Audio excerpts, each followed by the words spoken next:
Hello students, how are you. Students, इससे पिछले lecture में जिसमें हमने अल्टरनेटिंग सीरीज़ टेस्ट को डिस्कस किया था और देखा था कि जो हमारे पास अल्टरनेटिंग सीरीज़ किस तरह की होती हैं और ये टेस्ट अप्लाई करके किस तरह से हम उनकी कन्वर्जेंस या डाइवर्जेंस जो है उसको चेक कर सकते हैं। अब इस लेक्चर में हम एक नया प्रॉब्लम डिस्कस करेंगे, एक नया एग्जाम्पल जिसमें हमसे कहा गया है कि हमें एक सीरीज़ गिवन है that is summation n is equal to 1 to infinity minus 1 raise to power n two n that is divided by 4n minus 1 कि हमने इसकी कन्वर्जेंस या डाइवर्जेंस चेक करनी है।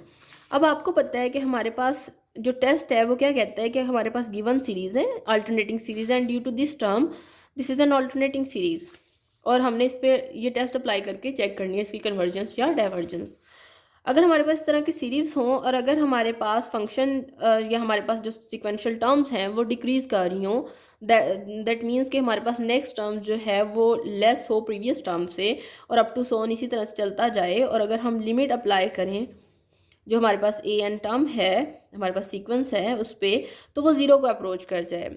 ठीक है, तो हमारे पास जो गिवन सीरीज़ है वो कन्वर्ज होगी।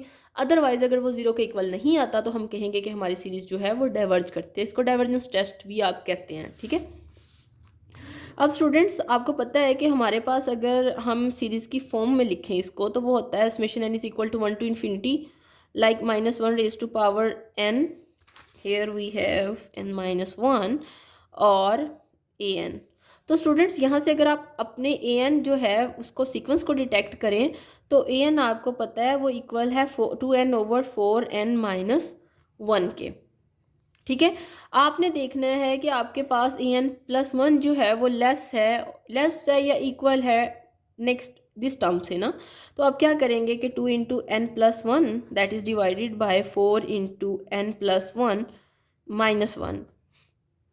तो स्टूडेंट्स देखिए आपके पास डिनोमिनेटर जो है उसमें जब हम 1 को ऐड करते हैं तो it will become 4n।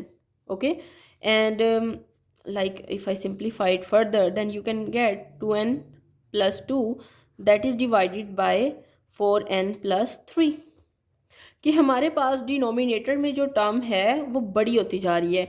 Denominator में किसी टर्म के बड़े होने का मतलब है कि न्यूमिनेटर से जब हम उसको डिवाइड करते हैं तो हमारे पास और डिक्रीज़ कर जाती है। तो दैट मीन्स कि हमारे पास हमारा जो ए एन प्लस 1 है वो लेस और इक्वल हो जाएगा 2n ओवर 4n माइनस 1 के, that is our a n. तो यहाँ से हमें पता चलता है कि हमारे पास जो ए एन प्लस 1 है वो लेस और इक्वल है ए एन से, यानी कि जो नेक्स्ट टर्म है that is less than the corresponding previous term. अब this is the step number 1। ठीक है, अब इसमें हमारे पास स्टेप नंबर 2 क्या आता है कि आपने क्या करना है, आपने लिमिट अप्लाई करनी है n approaches to infinity on your a n.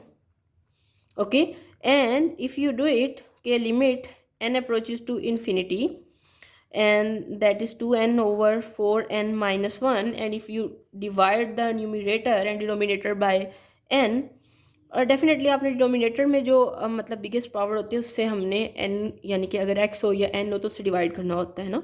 तो आप ये कर सकते हैं n is approaches to infinity 2 over 4 minus 1 over n।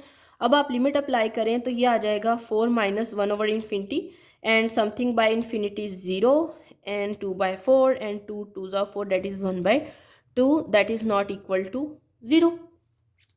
so हम यहाँ से कह सकते हैं कि by alternating series test the given series diverges। ठीक है, एक तो आपने यहाँ से देखा कि आप किस तरह से चेक कर सकते हैं कि आपका सीक्वेंस डिक्रीजिंग है, लेकिन इसके लिए एक और तरीका ये भी हो सकता है कि आप सिंपली अपना सीक्वेंस लिखें। लाइक आप इसको कह दें कि एफ ऑफ एन और एफ ऑफ एक्स की फॉर्म में अगर मैं लिखूँ तो ये आ जाएगा 2x is divided by 4x minus 1। आप फर्स्ट डेरिवेटिव ले लें इसका। ठीक है, आप जब इसका फर्स्ट डेरिवेटिव लेते हैं तो आपको पता है कि क्वेश्चन रूल लगेगा।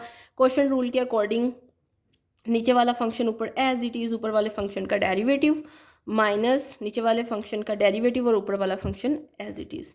और जब आप इसको फर्दर सिंप्लीफाई करते हैं तो आपके पास ये इक्वल आ जाएगा -2 is divided by 4x minus 1 का स्क्वायर। ओके, अब देखें यहाँ से, देखिए ना यहाँ से ये कैंसिल हो जाएगा 8 and this one is with negative sign, so both of them will cancel with each other, तो आपके पास यहाँ से -2 बचेगा। आपको पता है डिनोमिनेटर जो है वो हमेशा पॉजिटिव रहेगा, क्यों? क्योंकि पावर 2 है, पावर इवन हो तो हमारे पास जो है वो पॉजिटिव हो जाते हैं, ठीक है। तो ये this will become always less than 0, ये हमारे पास स्लोप है। अब एक अगर ये लेस देन 0 होगा तो इसका मतलब है इट इज़ ऑलवेज डिक्रीजिंग, ठीक है। तो आप इसको यानी कि आपने ये जो चेक करना होता है कि आपके पास कॉरस्पॉन्डिंग नेक्स्ट टर्म्स जो हैं वो पिछली से लेस हैं, तो आप इसको फर्स्ट डेरिवेटिव टेस्ट को यूज़ करते हुए भी चेक कर सकते हैं, ठीक है। तो इस तरह से आपके पास जो गिवन सीरीज़ होती हैं आप उनकी कन्वर्जेंस या उनकी जो डाइवर्जेंस है उसको फाइंड आउट कर सकते हैं। Thank you so much.